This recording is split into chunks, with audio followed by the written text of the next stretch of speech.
po, water sign, Cancer, Pisces, Scorpio. Kumusta po kayong lahat? Okay, so water sign, maraming salamat po sa walang sawang pagsubaybay sa ating mga reading. And kung ikaw ay bago pa lang sa ating channel, mag-subscribe na po kayo and i-click mo na rin yung ating notification bell para lagi kang updated sa ating mga bagong upload. Okay, so ayan, water sign. Sa mga interesado po sa ating private reading, wishing candle and cord cutting, ayan, iiwan ko na lang po yung link ng aking Facebook sa atin pong description box below. Okay? So, ayan. Ayan. May mga nagtataka, no, akala nila bagong tarot reader, bagong account ko. Hindi guys, nagpalit lang ako ng name at ng intro. Siyempre, magti-2025, kailangan bagong buhay. So, actually guys, sa pagpasok ng taong 2025, kung hindi alam ng ibang water sign dito, kailangan lahat ng mga lumang gamit, kung alam nyo hindi nyo na ginagamit, itapon nyo na or i-donate nyo kung kinakailangan. Kasi guys, new beginning talaga ang 2025 guys, no? So, lahat ng mga bagay na iniwan nyo na ngayong 2024 guys, or mga bagay na hindi na ginagamit ngayong 2025 at sa 2025, iwan nyo na sa 2024, okay? Ayan, kung ayaw nyo makinig, bahala kayo. Ano lang yan, guys? Advice lang yan, since nagpupungsoy din naman tayo. Diba? Ayan. So, tignan natin, water sign. Pero alam nyo kasi, guys, daldal ko, no? Actually, kasi, guys, yung declutter, part kasi ng manifestation yan. So, pagka tinanggal mo na yung mga bagay na hindi mo na ginagamit, lahat ng mga negative energy kasi yan, guys, no? Nirelease mo, may papasok na positive, okay? Kung hindi na ginagamit, parang i-donate mo or baka itapon, ganon. So, hindi ko na para palawakin pa, ayan. Panoorin nyo na lang, guys, sa YouTube kung paano yan, decluttering na yan, okay? Ayan. So, kami dito, grabe. Dinonate na namin yung ibang gamit na hindi na ginagamit kasi nga, nag-declutter na kami. Okay? Dahil pinaghahandaan namin ang pagpasok ng taong 2025. So, I think medyo na rin yan ang water sign. Okay? So, water sign, tignan natin. Gabay kapalaran mo. Okay, so meron tayong nurturing, fairness, and growth. The Empress. Actually, may nakikita ko sa mga water sign na parang meron ka tinatago, meron kang iniiwasan, meron kang nililimatahan. Tinatago mo yung totoo mong nararamdaman, hindi mo sinasabi yung nararamdaman mo. So, yung iba sa inyo pwedeng may parang palihim na ginagawa. Ano ba to? Sa social media, baka may mga kailangan ka ng limitahan, pwedeng masyado ng toxic sa social media. Totoo naman guys, masyado ng toxic sa social media. Ang daming negative din dyan. So, I think part pa rin ng declutter yan guys, no? Iiwas mo na rin siya, no? Iiwas mo na rin yung energy mo sa ganyan. Okay? Para mas maging magaan na ang pamumuhay ng mga water sign. So, tignan pa natin guys.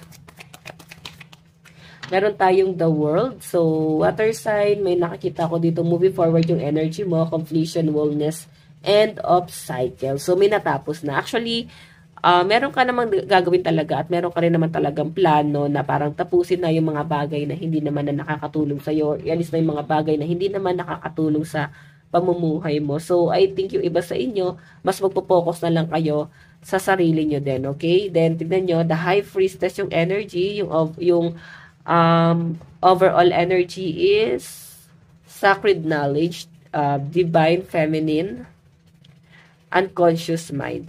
Okay, medyo ano pa lang kayo guys, no? Medyo na-overwhelmed pa kayo sa mga bagay-bagay kaya parang hindi pa kayo guys gano makapag-focus nandun sa point na parang alam mo yung feeling na lunod ka, tas or lutang na lutang ka. Wala ka pang plano and I think masyadong balance pa rin yung energy mo, nandun ka pa sa point na yon. Okay? Tignan natin. So, parang go with the flow yung energy, pero parang masyadong na-frustrate yung energy. Meron tayong Page of Cups, Daydreamer, Leading with Heart, Sensitive. Okay, ayan o. So, yung Page of Cups kasi guys, parang bagong cycle na parang pagbabago And siguro meron kang dapat gawin, hindi lang sa lifestyle. And mag-cleanse ka siguro, okay? Mag-salt bath ka.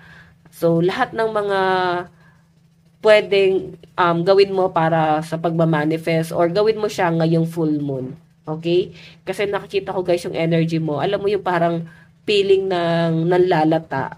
Pero, mas madaling sabihin na napo-frustrate. Frustration yung nasasagap ko sa inyo guys.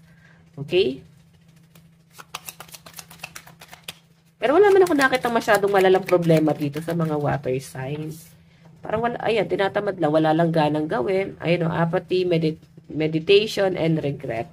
So, I think yung iba sa inyo, medyo may mga bagay kang pinagsisisihan, na parang bakit hindi mo to ginawa, hindi mo to in-enjoy, that pala ganito. So, yung iba sa inyo, pwedeng gusto bumalik muna sa nakaraan, at parang i-enjoy mo na. Actually, guys, hindi nyo na kailangan gawin yan. Kaya mo pa naman siyang gawin ngayon sa kasalukuyan. Marami ng paraan, 'di ba? Masyado ng practical sa panahon ngayon. Unlike dati na yung mga panahon noon, sobrang limitado at parang control tayo ng gobyerno or ng social, ng mainstream, no? Wala pa social media noon, so tayo ay masyado pang luto yung utak natin sa mga bagay-bagay na hindi natin alam. So, water sign, I think, ngayon, mas bukas na yung kaalaman, so nasa iyo na yan kung saan mo ilalagay yung sarili mo, no, sa sitwasyon. Okay? Pwedeng kahit sa trabaho, guys, I think may mga ganyan. Meron tayong Ace of Swords, new ideas, breakthrough, realizing the truth. So, actually, may mga water sign na mas nare-realize mo na ang katotohanan paunti-unti. Unti-unti mo nang nakikita yung katotohanan. Actually, hindi mo siya naririnig, pero nararamdaman at nakikita mo. Kaya parang ikaw mismo yung buhay na saksi na alam mo na yung totoo. Hindi na para kung sino-sino pa yung pakikinggan mo. So, water sign, may mga naguguluhan dyan. So, I think may mga nagmamanipula sa inyo. Hindi mo na alam kung sino pakikinggan mo. Okay? Tignan pa natin water sign. Meron tayong Page of Wands. Okay. At ang layo ng iniisip nyo, guys. Wala naman ako nakita masyadong problema sa mga water sign. Actually, yung problema ang nakikita ko dito, yung pag-overthink mo sa mga bagay-bagay na hindi mo na dapat iniisip pa, nagiging issue siya sa inyo, guys. Okay, kaya parang nagiging problema siya kasi nagiging issue yung bagay na hindi mo naman dapat iniisip. Okay? So, ayan, no. 10 of Wands. So, masyado ng madaming responsibilidad. Masyado ng nahihirapan. So, communication. Siguro may nahihirapan ka kausapin dito or turuan. Baka meron kang tinuturuan. Actually, nahihirapan ka na makipag-communicate. Ipaliwanag sa kanila yung mga bagay-bagay. Ayan. Meron tayong, okay, ano to? 6 of Wands. Opportunity, and actually yung iba sa inyo, takot ka sa disappointment kasi maraming tao ang parang nakatingin sa inyo. Okay? Maraming tao ang iniidolo ang mga water signs. So, parang hindi mo sila pwedeng i-disappoint, no? Hindi mo sila dapat biguin.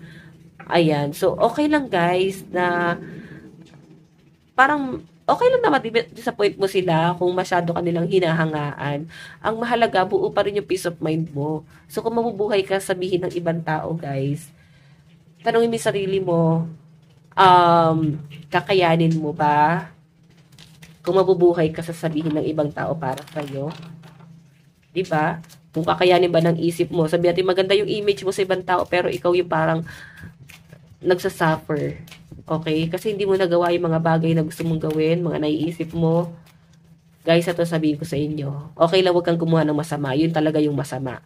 Pero kung sa tingin nyo guys is makakatulong para sa peace of mind mo, sa pag-grow mo, habang may buhay, may pag-asa. Sobrang iksi ng buhay, guys. Kaya i-enjoy mo lang, no? Like ko sabihin sa inyo, guys, sobrang iksi ng buhay, kaya mas piliin nyo maging masaya, okay? Tignan natin. Meron tayong you're on the right path. Keep going through. Keep going through the in-betweens. Ayan. Hindi mo kailangan maging timbangan, doon ka lang sa gitna, no? Bahala sila diyan magtalo-talo, bahala sila diyan sa kung ano yung opinion nila, ano may iniisip nila. Basta doon ka lang sa gitna at gawin mo yung mga bagay na makakabuti sa iyo at sa pamilya mo. Lucky number mo is 23 and 6. Tignan natin ano ba yung mga zodiac sign na kadil mo. Meron tayong Sagittarius, Libra, Scorpio, Aquarius, Pisces, and Capricorn.